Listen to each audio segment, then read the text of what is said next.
dream jobs.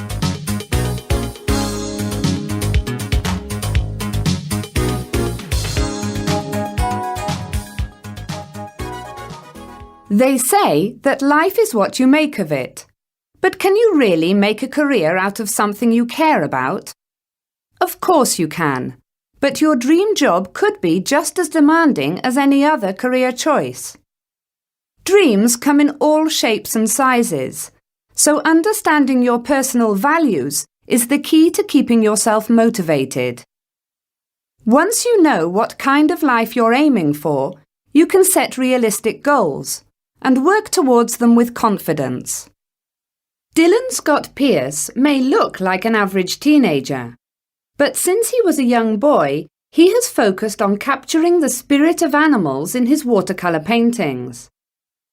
As a child, Dylan enjoyed drawing sketches of lions and dinosaurs.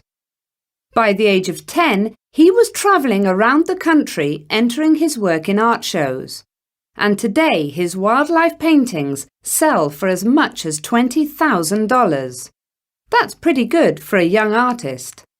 I think we all have talent, Dylan says. But I was lucky enough to discover mine at a really young age. Dylan's passion to get closer to the animals he paints has taken him on many adventures, and he's met lots of kids who want to become artists too. So, can anyone follow in Dylan's footsteps? Dylan says, The most important thing is just to do what you love and don't let anyone else tell you that you can't do it.